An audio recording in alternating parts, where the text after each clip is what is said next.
restraint. And so I will do this. I'm grateful for being able to stand here with you guys and to be able to look out over that river and see the skyline of Jacksonville and see my home and its beauty. And to know that there are pockets of communities like this and communities of people like this around the city of Jacksonville who have good intent, whose hearts are right and altruistic and humanitarian and in their efforts. At this day and hour, we need that like never before. So I just need you to just fasten your seatbelts a little bit because I am from the hood. And so I will say some things that I hope will encourage you, but I need you to just hear me out. I do this around the world, so I enjoy what I do. And I'm going to tag this, give you a topic, something to remember this by.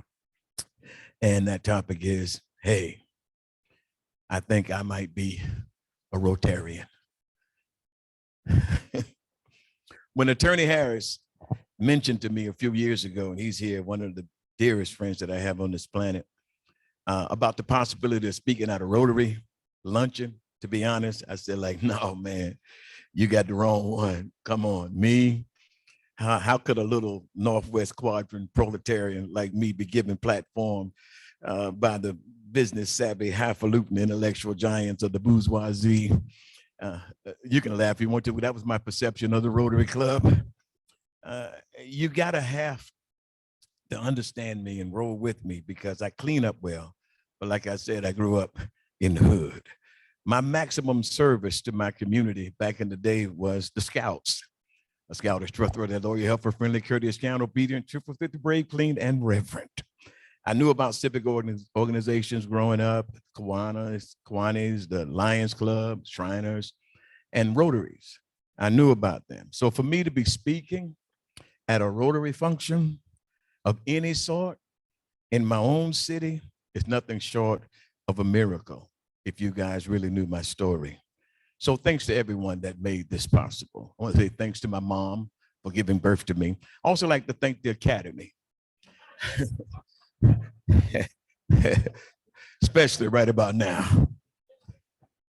But on a serious note, when Attorney Harris suggested to me that this could happen, it prompted me to investigate the Rotary Clubs and the Rotary Clubs of America in particular. And I searched your mission, I searched your purpose, I searched your motto, I searched your goals as Rotarians.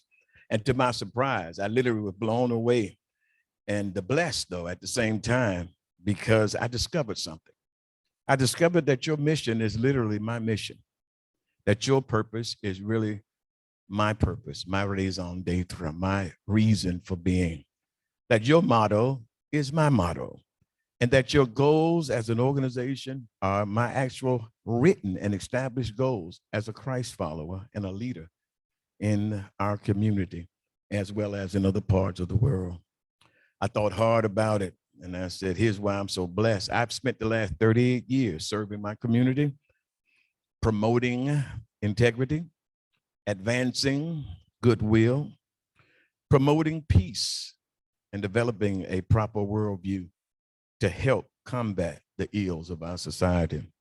These pursuits, these efforts have helped me in the multiple hats that I wear, become a better husband, a father, a Christian, a pastor, a businessman, and a humanitarian. Speaking of humanitarianism, true secular humanists may have struggles with what I'm about to share, but a humanitarian promotes human welfare and social reforms. It has no prejudice with human suffering on grounds of gender, or sexual orientation, or religion, or national division. So the humanitarian's goal is simply to save lives, to relieve suffering, and to maintain human dignity. Our church, I told you your motto is my motto. Our church motto is to help as many people as we can before the Lord returns. Notice it didn't say convert them. I didn't say make them Christians. I didn't say make them one of us. I said to help as many people as we can, to do whatever we can to aid, to assist, and abet people in times of tragedy, trouble, and human suffering. Darwin's evolutionary theory devalues, in my estimation, human life, and I've studied it. It's the theory of evolution that prompted Herbert Spencer to coin the phrase, the survival of the fittest. How organisms continue to exist by adapting to their environment. Those that don't adapt die out and become extinct. And there you have it, the survival of the fittest. I'd like to express today that all human life has value and all human life matters. Secondly, I'd like to express the fact that all lives matter, that we matter. Human life is not just a blob of protoplasm that some kind of way has now mutated into diverse forms of intelligentsia by the evolution of unicellular bacteria into today's known species. In other words, let me explain it to you. We weren't once monkeys swinging from a tree, lost our tails, and now look like you and me.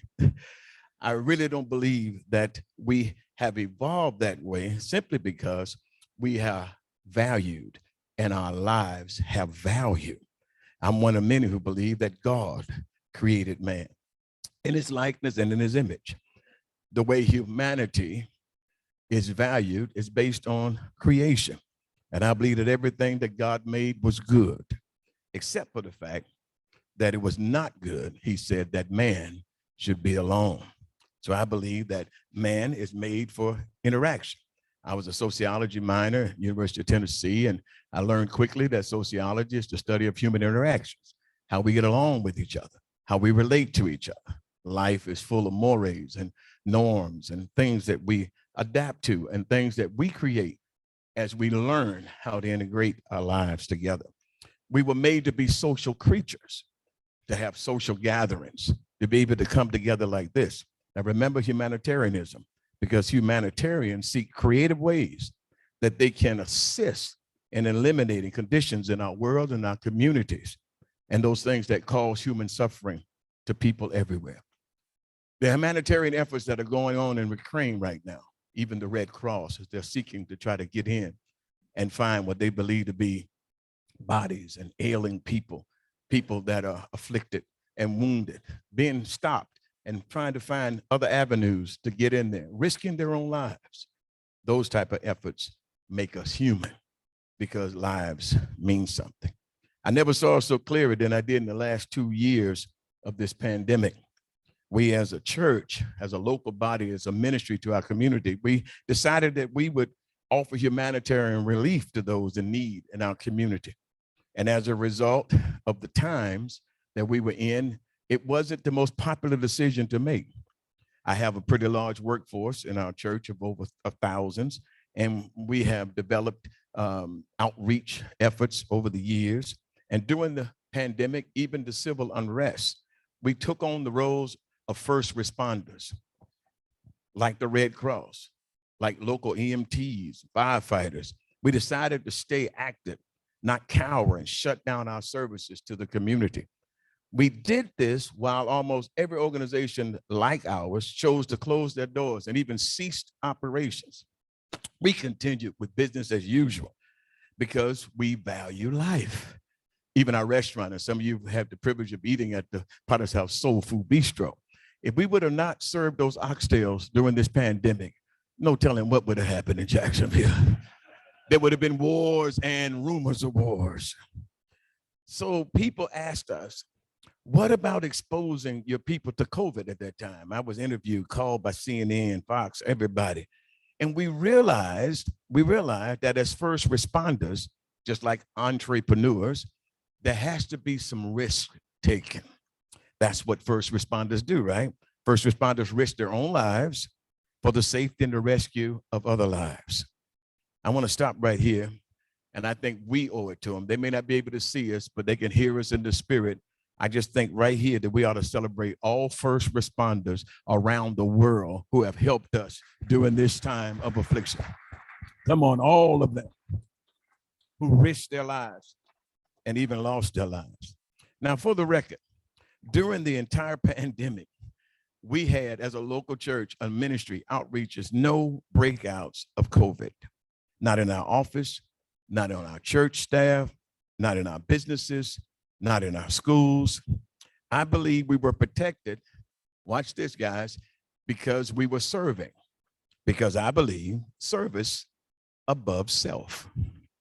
We were protected because, and we were blessed Our businesses were up, I mean, by millions. I mean, we literally prospered during the pandemic because I believe one profits most who serves most. So I really believe those principles, and why I kind of insinuate to you that I may verily be a Rotarian. News media's covered our service. We took our food truck to hospitals and we fed hospital workers, and we went to different hospitals and different medical facilities around where people were backed up and COVID was at its height. We prepared these meals free, costing thousands and thousands of dollars. But we were there to aid and assist those medical workers who were fighting this strange disease or virus. We never shut down our restaurants, as I mentioned, and so many of you and so many people in Jacksonville were grateful for that. We never closed our offices. We kept employed over 200 full-time employees during this pandemic and never laid off a one of them. Never did they not have a check. Never were they not able to provide for their families. I asked before I came here, what was the total of the money and the food and the clothing that we gave out during the pandemic these past 2 years? And the total from just last year was $486,000. Over the 2 years, close to $1 million were given out of the coffers of our church to help those who were in need and to support those who needed support. And of course, we all know that during the heat of the pandemic, as a nation, we had a whole lot of social unrest. The murder of George Floyd, the protests, the marches, the protesting of the election results, the Capitol debacle. Our nation was in a mess. This is why I believe, again, that I may just be a Rotarian, because I spent a whole lot of time during the unrest publicly promoting goodwill and peace amongst men. I partnered with civic groups and governmental agencies, even the governor, trying to find solutions. I held meetings and was invited to meetings, both large and small gatherings, deliberating and working with other people, trying to diffuse the tension we all experience at one of the most unprecedented times in the 21st century. I helped leaders work through this new buzz terms that we were getting, these new definitions that we needed to supply to some of the thought like white privilege and white fragility and systemic this and systemic that. I labored with leaders on what it meant to be woke. One of the most challenging messages I had to deliver was talking to left folk and putting a positive spin on the right folk and trying to explain what it truly means to be a lover of one's own country without being called a racist. I spoke at mega churches like 1122 and Evangel Temple and Elevate Life, and just to name a few, on these topics, negotiating, working, and zooming in pastors and leaders around the world. I was sharing the message of a king who was born in obscurity and bore many stripes all over his body for us so that we can have peace. He was beaten for all the world to see. Remember, he asked us one simple question. Can't we all just get along? Rodney King, though. That's the king I'm talking about. So seriously, though, get it too far.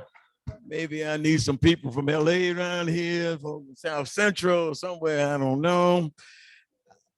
Seriously, though, I do have an allegiance to the one that the world called in his day the King of the Jews. Others know him as King of Kings and Lord of Lords.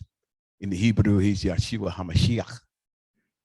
In the hood, we call him Jesus.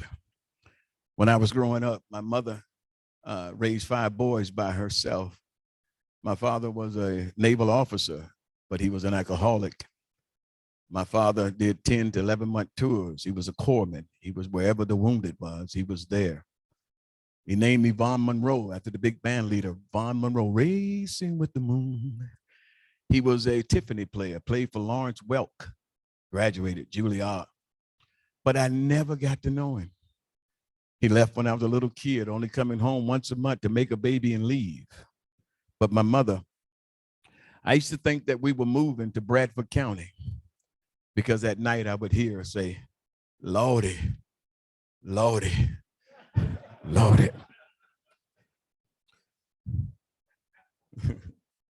So this Jesus is totally responsible for my worldview, for the reason I'm here.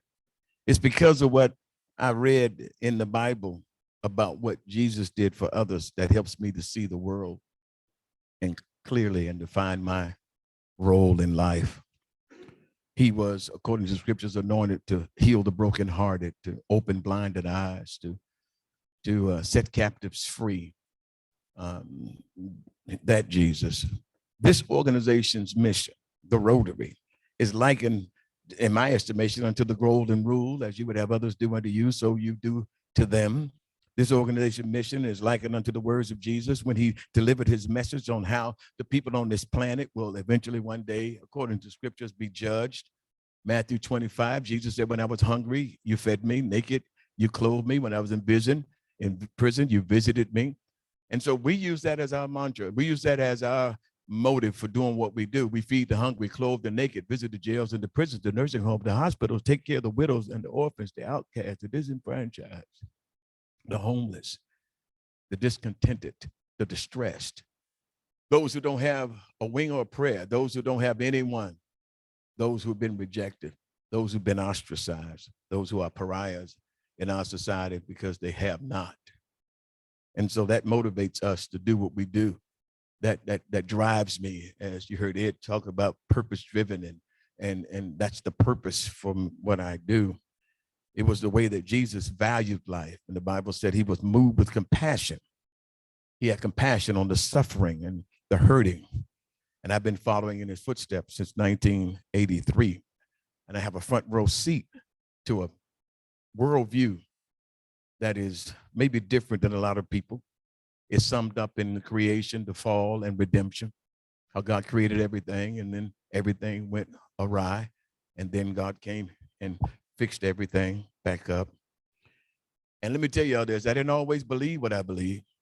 I'm sitting next to Ed right now. Ed, there was a time I'm sitting next to you, you had your wallet or something on the table, you might have wanted to move it because that's where I was.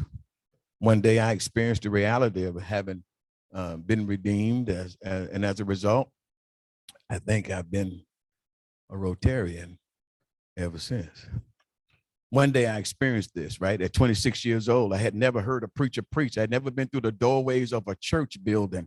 I'd never prayed. I went to a church building one time. I was 17 years old, had smoked marijuana in the church bathroom, sat on the front row, crossed my legs, and went to sleep and dared the preacher to say something to me. I was at home with a glass of Jack Daniels in one hand and weed in the other, and Prince sang "Tonight I'm a Party Like it's 1999. And I said, God, if you're up there, if you're real, I had this God-sized hole in me. Nothing could fill it. Nothing could satisfy. And I called and I just said, wherever you are, help me. And he did. The first funeral I ever attended, I preached it. The first time I ever partook of the Lord's Supper, I was the pastor serving it. And the first wedding I ever attended, I performed it. That's how quickly I moved along and how my life radically changed. And now, my friends, I'm serving my community, promoting integrity, advancing goodwill, promoting peace. And I have a worldview that makes me a better husband, a better father, a better Christian, a better businessman. Oh, I won a business awards. Hey, you're talking about me, this little guy from the Northwest Quadrant over there, the little proletarian, right? The governor appointed me business ambassador about 7 years ago. Florida State University, Jim Moran Business Institute gave me the Entrepreneur Excellence Award, gave me Businessman of the Year. I've never taken a business course before in my life. I took speech in college and flunked it 3 times because I was not standing up in front of people talking. But something happened. Something changed in my life. Something made me different. And so now on the west side of Jacksonville, we've totally transformed that particular community. We bought up every landmark facility that was there, and we've converted it without philanthropic help, without building fund drives and capital stewardship programs. without any state, city, federal, local granting. We've been able to pool our resources, come together, roll up our sleeves and say, we're going to do something about the crime in this community. We're going to do something about the prostitution on these streets. We're going to do something about the unemployment rate around here. We're going to do something about the educational system. Have your own. We didn't complain about anything. We did something about everything. See, you're either part of the problem or you're part of the solution. We chose to be a part of the solution. The reason I say I may be a Rotarian, because I read your motto, I read your history, and I know that you're a select group of people that have come together to pool your resources, to communicate, to work on the social ills, and to try to improve and better your communities and where you live around not just your city, but the state and even around the world. I read your international stuff, and I see that you're all over the globe on all 6 1/4 continents. And your purpose, your humanitarian efforts, your altruistic efforts to do this for nothing in return, to do this not to be seen, not to get a pat on the back, but to make a difference, and to make a difference in the lives of people who need a difference made in their lives. So I've always asked the questions in all of my dealings, whether it be social, spiritual, or even business. Is what I say truth? Am I fair to all concerned? Will what I determined to do build goodwill and better friendships? Will me just being me, Vaughan McLaughlin, be beneficial to all concerned? What do you think? You think I might just be a Rotarian? Do you think that I might be a Rotarian? And so as you look at yourselves and as you gather in this room today, as I look at the calliope of colors in here, all of the diversity that I see in here today, well, a little diversity I see in here today.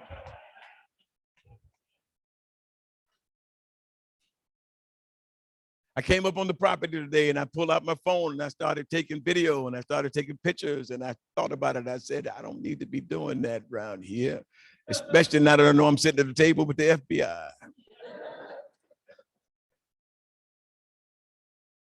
But just the beauty of this place, and I started the church on Timaquana, right down the street on Seaboard Ave in Timaquana. And I said, you know what? I've never been across 17 on Timaquana. And I ran into a dead end and I found you guys. And I want to appreciate you. And I want to say thank you. And I want to say that there are people like me, and there are ministries like ours who are purpose-driven. There are ministries like ours who do connect and combine the same thought of Rotary. There are people who don't have to have an alternative to try to do something of humanitarian purpose and altruistic purpose, but that we can stand and we do have a creed and we are able to make a difference. Ask me how I know. My mom was the greatest woman I ever met in my life. She was both my mother and my father. She used to tell me when I was a little kid, you're going to be somebody. I had a big head and I had 3 knots on my head. She would say, wisdom, knowledge, and understanding. She said, you're going to be great one day. And I remember the day I was pursuing greatness. And then I heard these words: the greatest among you is the servant of all of you. And with that said, I say thank you for listening. And I ask you the question one more time. Do you think I might be a Rotarian? God bless you.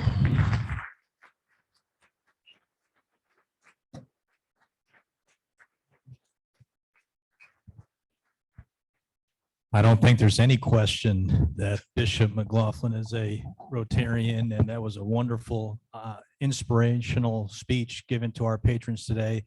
At this time, if we have any questions, if you'd like to raise your hand for Bishop McLaughlin, I can bring the microphone over to you if you have a question, as well as for our attendees that are joining us via video conference.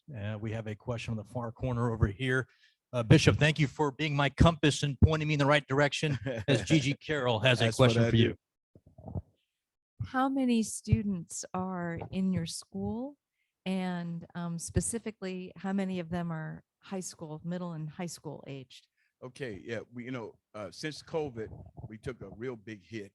Our school maximum enrollment has been over 700 in the past, but right now I think we're only like 105 in high school, and we have quite a few in middle school. I think the total enrollment right now is just 450 overall, and we get ready to do some expands and get back on track since COVID was over.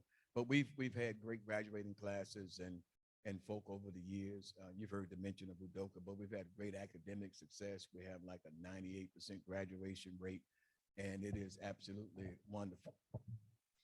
Extracurricular activities, clubs, We have sports. clubs. We have all of the academic clubs. We have sports. We're ranked nationally, basketball, football. We won 2 national championships in football in ACA, and we've been ranked in the ESPN top 25 in basketball in the past. So yeah, we've got great extracurricular activity for them. After, we need to talk about service, extracurricular activities. Yes, ma'am. We're- You got we'll- it. we'll You- connect. You got it. I appreciate that. Yes, there's a Appreciate it. connection between Gigi and Bishop unfolding as we speak. I see Dr. Scott Imre has his hand up. I'm going to make my way to the center of the room where Scott Imre has a question for Bishop. Dr. Imre. Bishop, you mentioned that your church gave away almost $1 million during COVID. Obviously, that didn't just come from your church. What outside funding or whatever were you able to? No, do? we do it from our own coffers. That's a part of our outreach to the community. We do have partnerships with people like Publix and Winn-Dixie. We get truckloads of stuff from them because of our partnerships and relationships, and we barter. So we give them free membership in our fitness center and stuff, and they give us free food. And matter of fact, the other day, they gave us 920 bird cages. What that got to do with anything, I have no idea, but they went like nothing. Everybody, I want one, I want one, I want one. So yeah, but we get excess stuff. But we have a food pantry that is stocked daily with walk-in freezers and coolers. And every Tuesday and Thursday, there are literally hundreds of people wrapped around our building and did it through the entire pandemic. And we've been doing it for years. And they come to get free food. We had a lady testify the other day, said for 7 years, she's not bought groceries. And one guy says for 10 years, he's never been to a grocery store. He gets all of his food and stuff from our local church. And that's out of our coffers. We include that in our outreach and our ministry and stuff. So when I asked for the printout, I wanted to know how many tons of food, how much clothes and this and that. And they sent it to me before I came here. Fantastic. Thank Yeah. you. We feel like that's our role, our responsibility, and we can't be there and not meet this. The way our church is situated off the highway right there, we have so many transit, so many people, so many drug situations, so many things that we have to address. And I personally address them at times myself and pick people up and put them up and get them rehabbed and get them detoxed and then take care of them and provide for them. You speak on some of your ministry stuff that you do in Jacksonville and Northeast Florida, some of your like favorite things, because there are so many problems with homelessness and people that don't have hope, right? And one of the things that we do also is employment is a big issue here.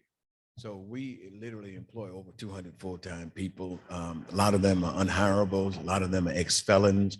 A lot of them need another chance. We don't believe in a second chance. We believe in another chance and another chance and another chance. Because sometimes you give people a chance who've never been given a chance and they blow that chance, so they need another chance. But we do employ people, empower. We have a 4-legged stool in our ministry that we build on. It's economic empowerment, social empowerment, educational empowerment, and then, by the way, spiritual empowerment. We meet the felt needs first, because nobody wants to know how much you know until they know how much you care. And so that's been our philosophy, and that's kind of what we do. But we're engaged in all kinds of stuff, especially with housing and trying to get people situated. We spend a lot of money at these extended stay hotels to get the families while they're rehabbing. And we just use some of the other agencies that are out here and point them that way. But our offices are open 7 days a week. I mean, 6 days a week, we're there. We're there to meet the needs. People walk up, people come by. And so that's what we do. We have full staff. We're not your typical see you on Sunday, see you on Wednesday type of people. No, we're there early in the morning till late. We have a lot of management, a lot of things we have to do between the school and the mall, the entire mall there. We own a 407,000 square foot under roof that are there that needs to be taken care of. Roof repairs, maintenance, all that created jobs. And I think one of the things that lacked in that community was people who are able to provide for their families and take care and have a consistent job. So we create a family environment where they come in, they don't want to leave. I've got long-term employees, X this and X that, who are now some of the best citizens in the city of Jackson. Bishop, we have a question right here in the front row, Drew Bisbee. Yes, Bishop, thanks for being here.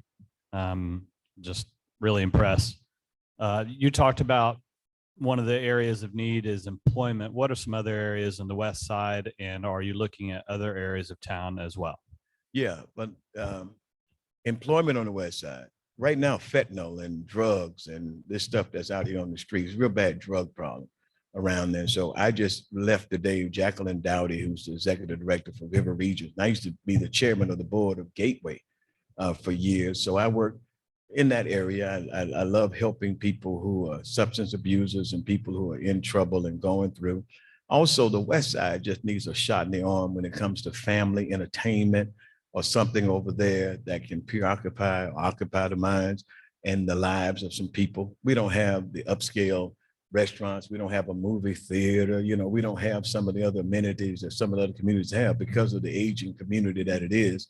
If you gentrified the place and went in and tear it down, then you don't have the core of the community. But I've partnered with some people and looked at the potential of bringing a little mini town center and doing some stuff over there, bringing new life. The houses are old, they're a little dilapidated. You know, I've sat many days crying, saying, God, how can we fix this? Do you redo 50-year-old plumbing? Do you redo 70-year-old plumbing? Do you knock it down? Do you put a new roof on a house that's been here? You know, so the aesthetics of that community is not to be desired. And so a lot of people come through that visit me from out of state or out of town, and they get into the west side and Normandy Village area in particular, and they go, it's okay, it's all right, but it's in the old community and it looks like there's no life here. And then we have become the epicenter of that community. Again, if we were to just shut down sometimes for an hour, if a power outage or something goes out, we have like hundreds of people standing outside. We want Oxtail. We want no, but they're outside and they're going like, we need to get in there because the fitness center have an indoor pool, jacuzzi, steam room, 22-lane bowling alley, the other shops and stores, virtual offices, community business centers, all that stuff. We equip and train people for life. We do free tax stuff. We do free GED programs, high school stuff. The event center is there, and it's just a great venue. It was designed to meet the felt needs of that community. It was designed to be effective, and it has been, and the proof's in the pudding. And you know, I was interviewed by one big article. They had an article written on me in Wall Street and some other stuff, and had a guy come in. He said, normally when I come into a place like this, I have to bring my wide lens and I have to bring my extended lens just to try to get some good pictures to make it look like it really happened. He said, but sir, with you, all I've used is my cell phone. He said, because it is what it is. And a nice article was written out as a result of that, you know. And one of the articles in Leadership Journal that said, if the Potter's House, and the question was asked, I asked the question, what would happen if your church left the community that it was in? Would the community even know it was gone? And then Eric Swanson wrote back and said, if the Potter's House were to lead the community, not only would the community know it was gone, but the community would weep because of our connection in that community. Now, say this in closing. When we first got there, I bought the Potter's House multiplex, which was the old Southern Bell International Phone Center building. And Alberta might remember this. On the side of the building in big gold letters, they wrote the N-word, go home. And so the media and stuff was coming out. By the time they got there, we had erased it and got it off the building because we didn't want that kind of publicity. We were there to stay. And there's a verse of scripture that helped me through it in Isaiah. It said, when you will repair the waste places and paths for people to dwell in, then shall they call you the ministers of your God. So we went from y'all go home to these are the servants of the Most High God, because we were there to do just that, to serve. And we repaired the place. We built the school. We built the gymnasium. We built and refurbished the mall. We supplied those jobs and social education and dealt with those issues. And so now we're the epicenter and the apple of that community's eye. And I'm so glad to be part of it. How about another round of applause for Bishop McLaughlin of Potter's House Ministries?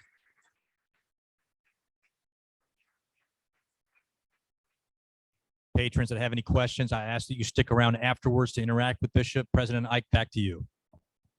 Thank you, Bishop McLaughlin. This token of our thanks, Rotary token, service above self, and you exemplify that. Thank you for sharing with us. Thank you, guys.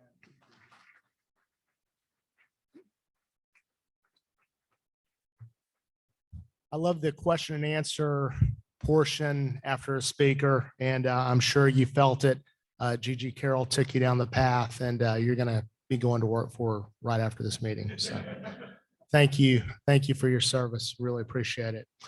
Next week, we will be right here at Timuquana. It'll be Dave Minardi as a mental health facilitator will be sharing with us. It's going to be another great presentation, another great week at Rotary. Please make plans to attend. One of my Rotary heroes, Dave Collier, is going to lead us in the 4-way test.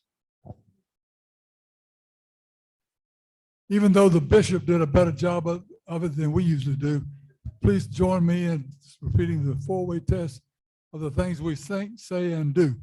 First, is it true? Second, at all concerned.